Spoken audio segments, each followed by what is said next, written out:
Halo, Shalom Pak. Perkenalkan, nama saya Nika Dede Hanisa Nini. Saya dari kelas 10 MIPA 1. Pada kesempatan kali ini saya ingin membawa sedikit renungan dari firman Tuhan. Sebelum kita memasuki di bagian mana kita akan berdoa secara bersama-sama, kita akan mendengarkan dan membaca firman Tuhan tersebut. Mari kita menyanyikan satu lagu pujian terlebih dahulu yang berjudul Bapakku Datang Padamu.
Nah, tadi kita telah mendengarkan lagu pujian tersebut yang berjudul Bapakku Datang Padamu.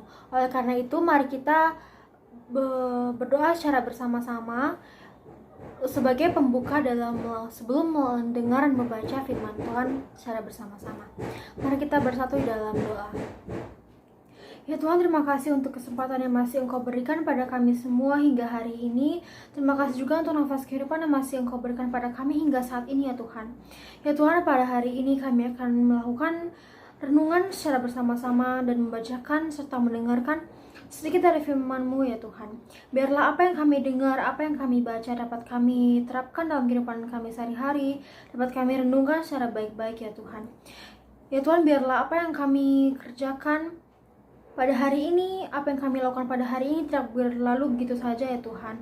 Ya Tuhan, biarlah apa yang kami baca sebentar dapat kami terapkan dalam kehidupan sehari-hari hingga kami bisa menjadikan sedikit dari firman-Mu ini untuk bekal di masa depan nanti ya Tuhan. Hanya ini doa kami ya Tuhan. Haleluya, amin. Nah, ayat yang saya ambil untuk renungan pada hari ini yaitu ayat Amsal 14 ayat 29 yang berbunyi, orang yang sabar besar pengertiannya, tetapi siapa cepat marah membesarkan kebodohan. Nah, di sini ada dua ayat juga. Yang satunya itu adalah Ulangan 31 ayat 6. Kuatkan dan teguhkanlah hatimu, janganlah takut dan jangan gemetar karena mereka. Sebab Tuhan Allahmu, dialah yang berjalan menyertai engkau. Ia tidak akan membiarkan engkau dan tidak akan meninggalkan engkau. Sesuai dengan ayat yang kita sudah baca tadi, Amsal 14 ayat 29, di situ diartikan bahwa jika kita bisa mengerti akan sesuatu, maka kita pasti akan jika kita sabar, pasti kita akan memiliki besar pengertian. Yang dimana maksudnya contoh itu tersebut, saya pakai contoh itu adalah perlombaan. Ketika ada sebuah perlombaan, otomatis ada dua konsekuensi yang akan diterima oleh setiap peserta yang mengikuti lomba tersebut, yaitu kemenangan dan kekalahan. Nah, itu kan pasti semua peserta sudah mengetahuinya bahwa mereka ada dua kemungkinan, bisa menang, bisa kalah. Jika seseorang memperoleh kemenangan, mungkin itu adalah keberuntungan dia di hari itu. Dan itu semua, jika seseorang juga memperoleh kekalahan dalam perlombaan tersebut, itu mungkin bukan saat atau bagian di mana ia akan mendapatkan kemenangan. Kekalahan bukan berarti kita itu lemah, kita itu payah dan tidak bisa melakukan hal tersebut. Tetapi kekalahan itu merupakan kemenangan yang tertunda.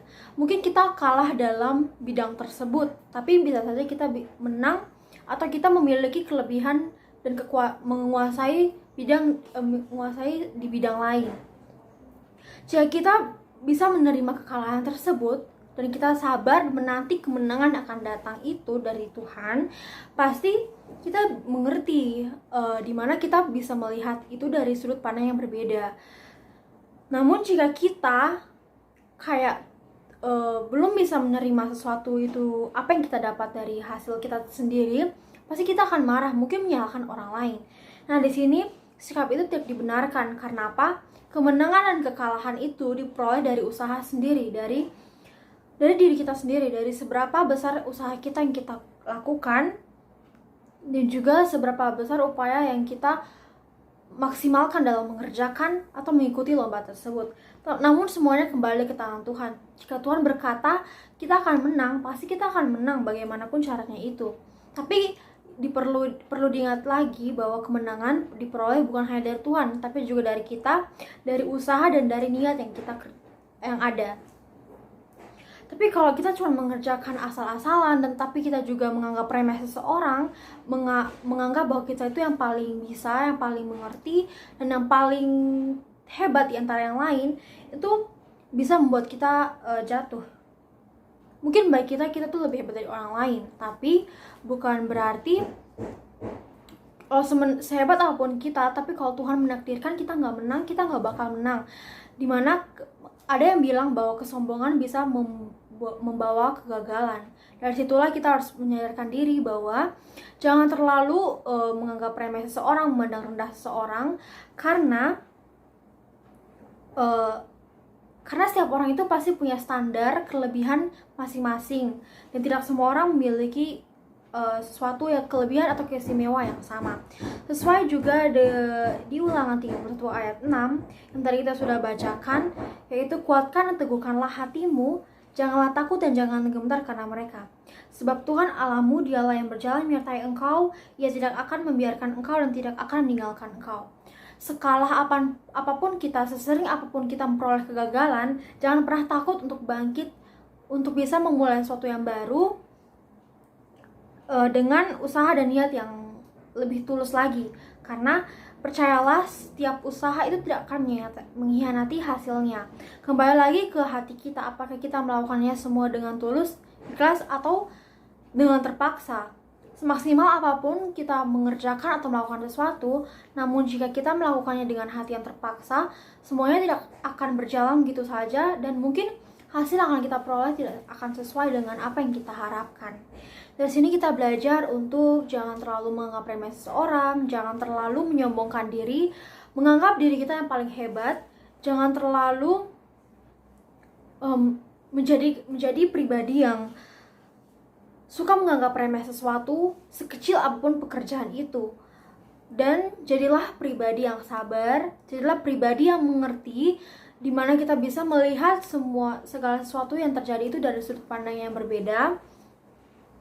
Dan juga ingat selalu melibatkan Tuhan dalam setiap aktivitas ataupun kegiatan-kegiatan yang kita lakukan. Mungkin itu sedikit renungan dari saya. Sebelum kita mengakhiri renungan singkat pada hari ini, mari kita bersatu di dalam doa penutup. Ya Tuhan, terima kasih untuk kesempatan yang masih Engkau berikan hingga hari ini kami kembali lagi bisa merenungkan firman-Mu. Dan pada kesempatan kali ini kami telah selesai mendengarkan dan membacakan firman-Mu ini ya Tuhan. Biarlah apa yang kami telah baca tadi dan kami dengarkan dapat kami renungkan, dapat kami mengerti, dapat kami memahami dengan baik, sehingga kami bisa terapkan dalam kehidupan kami sehari-hari. Tuhan, pada kesempatan kali ini kami ingin berdoa untuk bangsa dan negara kami. Biarlah bangsa dan negara kami ini terus selalu dalam keadaan yang rukun dan dengan masyarakat-masyarakatnya yang mau menghormati dan menghargai satu sama lain ya Tuhan. Ya Tuhan, biarlah negara ini bisa berkembang dengan baik, dengan terus menghasilkan generasi-generasi bangsa yang selalu menjunjung tinggi negaranya, di mana selalu menghormati, menghargai para pahlawan yang telah berjuang untuk memperoleh kemerdekaan ini ya Tuhan. Ya Tuhan, sekarang negara kami telah dilimba, seluruh dunia telah mewabahnya virus corona ini ya Tuhan. Biarlah virus corona ini cepat berlalu dan hilang secara perlahan dari dunia ini ya Tuhan, terutama negara kami. Tuhan, terima kasih karena pada kesempatan kali ini dengan berita-berita terbaru atau sebelum-sebelumnya sudah ada kabar bahwa virus corona sudah mulai menurun. Biarlah hal itu terus terjadi tanpa ada memakan korban lagi ya Tuhan. Ya Tuhan, kami juga ingin mendoakan guru-guru kami, agar guru-guru kami selalu mengajar kami dengan baik, dengan tulus dan sabar, dengan setiap tingkah laku dari siswa-siswanya ya Tuhan.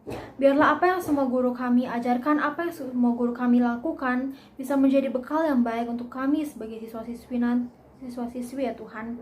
Biar apa yang telah mereka ajarkan kami bisa mengerti, kami bisa memahami dengan baik, sehingga itu kami bisa terapkan dan kami jadikan bekal untuk masa depan nanti.